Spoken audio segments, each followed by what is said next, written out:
G'day everyone, and welcome back to another episode of Kangaroo Science.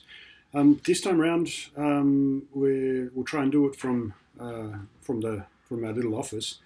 Very simple experiment to do. That's quite easy to do if you've got access to any gardening equipment. And I take quite a simple object, this thing here. So it's one of these Gardena Y connectors. And you can do quite a nice experiment if you've got a couple of balloons. And this experiment has applications in quite a lot of different areas, and I'll show you the idea. And the idea is you take, on one of the connectors, we put a simple balloon. You'll recognize the balloon or balloons from some of the other experiments that we've been doing. They've still managed to survive. And the question is, can you blow up both balloons at once? And we'll see what happens.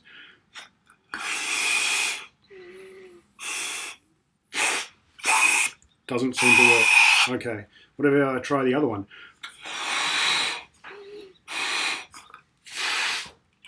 Okay, also doesn't seem to work.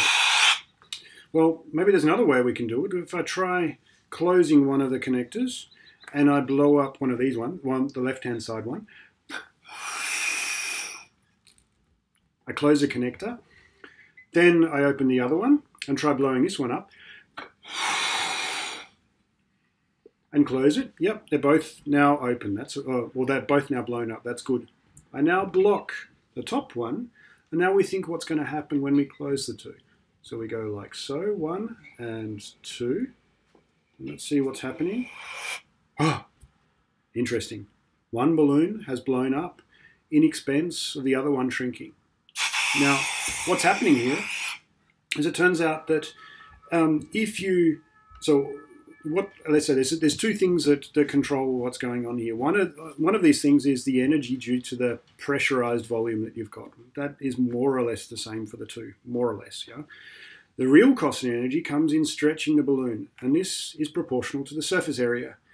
Now, it turns out that the surface area that you win, or let's say the reduction in surface area that you get if you put all of the volume from one balloon or from both balloons into one balloon, is much bigger than the cost that you get in terms of the energy from the increased volume in one of the balloons.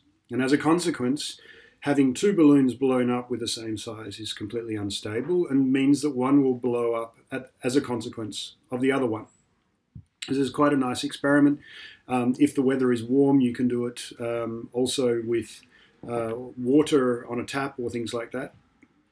And where this becomes relevant is in situations such as the growing of water droplets in clouds and things like that. You have very similar phenomena that are occurring.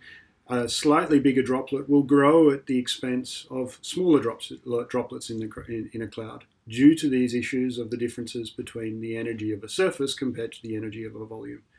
I hope this is useful for you guys, and I wish you all the best, and I'll try and catch up with the films that we've been doing over the last days. Take care and stay healthy. Bye.